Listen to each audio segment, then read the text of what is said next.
so much for joining us, Maggie. Let's start off hearing a little bit about the Wine Society and your role. The Wine Society, oldest wine community in the world, I think, or certainly in the UK. We're just celebrating our 150th year this year, so which is fab. So we buy great wine so that people can drink great wine. We're not worrying about markups, we're not worrying about profit, enough to keep the business going, obviously. But ultimately, it's about the wine. So that's what we do. There's about 260 of us, and I'm the head of HR. Been here 4 years.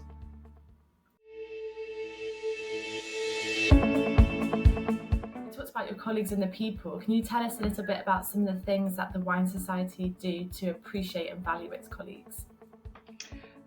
We follow the employee value proposition, which is a sort of framework, I suppose, which does what it says on the tin. So it's what do our employees value about working for us in as part of the job that they do. So make sure that they enjoy coming into work most days, not every day, obviously. So the employee value proposition really has a structure. We divide it into three, which is about essentially career. So what do people think about their career? And we do loads of stuff. We've managed to give our managers access to websites about learning, and we've done a lot with our managers, but there's an awful lot to do still, obviously. We look at culture.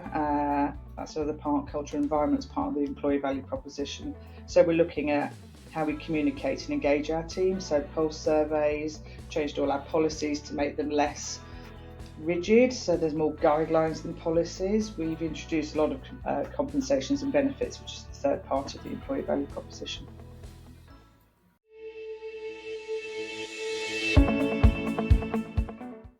Maggie, why would you say recognising and empowering your teams at the Wine Society is a priority for the business? I think we're going through quite a lot of change. I mean, that's quite an understatement, really. We're 150 years old, as I say, and there's an awful lot to do. And it's a bit standard thing to say, but employees are such an important part of that. So we're really working hard on recognising people because that's why they come to work and do their.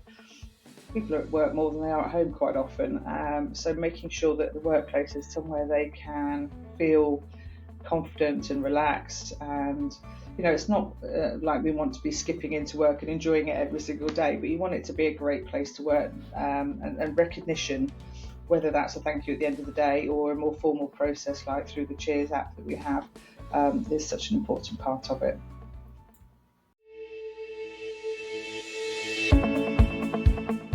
You mentioned the Cheers app. Can you highlight some examples of how the Cheers programme helps deliver recognition and value to colleagues? Yes, the Cheers app is a really great tool for us. We're just about to, next week, I think, go into our 4th year. And the idea is to sort of engage. It's an engagement and recognition app, really. So anyone can sort of engage and say yay and thanks very much, or thought you were awesome at. But also managers have got wallets, some budget in their wallets, and they can also appreciate and thank you. But it doesn't take away from the everyday thank yous. This is something that you're a bit more broadcasting to the rest of the business to say thank you for doing something. But it also, the app gives people access to discounts and savings and, our cycle to work scheme and various other things. So it's a great tool for us.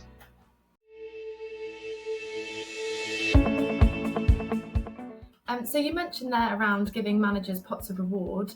Tell us a little bit about how that works and why you feel that's beneficial in the business. It's a great tool for managers to use. I mean, as I say, it doesn't stop you from saying thanks for the job, but what it does is it shares it with other people. So managers, and some of them still struggle to do it because it's a bit like, if I give one to one person, then the other team members are going to feel as though they've missed out. But ultimately, you've got to sort of change that thinking and make people embrace people doing something well, and people should be going, yay, that's great, rather than why haven't I got one. But we started off by giving just our very senior managers money in the pot, and the last year we gave it to all managers so that everyone feels empowered to do it. And actually some managers are great, and I've been trying to encourage them to explain their thinking when they give somebody a voucher, rather than not, what is it that makes them actually do it and make it happen? Because it only takes seconds to do. So what's stopping you is what I would encourage them. And I was talking to managers last week about that. Just give it a go, try it.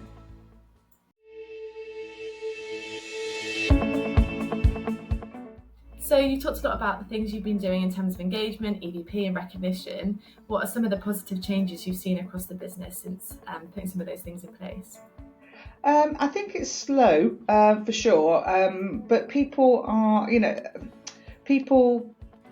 require different things. One of the other sort of frameworks I follow is the EACH model, which is employees as adults, consumers, and human beings. So everybody, if you think about consumers, everybody's very different. So what suits somebody doesn't suit somebody else. So we've been doing loads, as I say, I didn't really mention, but we've been doing loads on our benefits.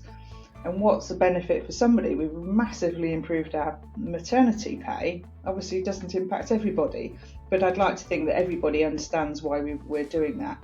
So I don't really have cold, sort of hard stats to share, but I certainly know there's an appreciation that employees recognise we're trying our best to help them, but it has to come both ways. I think that peer-to-peer discussion about things, just talking about what's happening and where they're going. And we've got lots going on. We've got a wellbeing team that support employees. We've got a social team that does what it says on the tin, gets social gatherings and connections. So we've got an awful lot going on.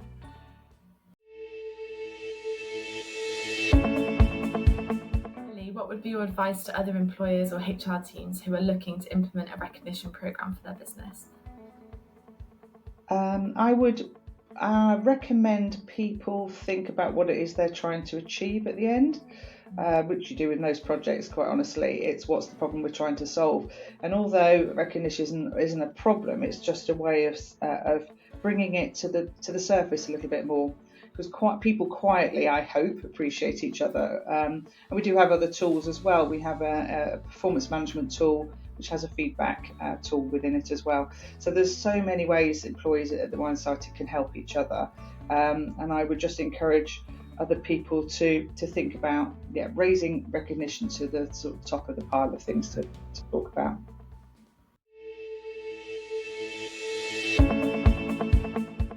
So you mentioned earlier about pulse surveys, and obviously appraisals are part of the employee value proposition. Tell us a little bit about how the Wine Society approaches that. Yeah, when I joined the business about 4 years ago, I did a lot of reading, and I recognised that the annual appraisal, it's dead in the water really. More and more companies are getting rid of it. So that sort of recency of discussion, we don't have performance-rated pay. So actually, just having a once a year sort of stab and putting somebody in a box isn't actually the answer to managing somebody's performance. So we introduced a tool which we've called Check-in. So it goes nicely with our cheers. So it's cheers and check-in. And the check-in tool allows employees to lead their own development, lead those discussions, and have regular check-ins. And how regular that is not dictated by HR, it's dictated by the employee and the manager discussion. So they have discussions about performance, and the discussion can be about personal performance, about business, it could be about well-being, it could be about a number of things.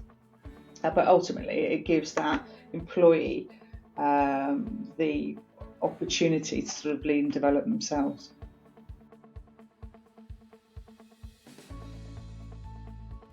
Tell us a little bit more about how you're using the pulse surveys and Ripple. Yeah, so it's a really great tool that we get through Ripple. It's allowed us, we've just literally on Friday finished our third pulse survey. It's required a sort of different way of thinking, because often surveys are these massive annual surveys that take 6 months for then everyone to sort of deep dive, and then before you know it, you've got the next survey and nothing's done. So this is what it's a pulse, so it's trying to get a feel of it, and we're getting we had more people this time take part in the survey. It takes 3 minutes, 5 minutes to do, so it just gives us a feeling of what's happening out there. You asked earlier about what results are we seeing. We are seeing engagement in that respect coming up, and we start to see the warts and all of how people think, which is which is great. We can only do something if we know we need to do something. But the idea of the pulse survey isn't necessarily to deep dive, although we do recognise and hear themes and pick up on it as we can. Okay, thank you, Maggie, so much for joining us. It's been great speaking with you. It's been fab being here. Thank you.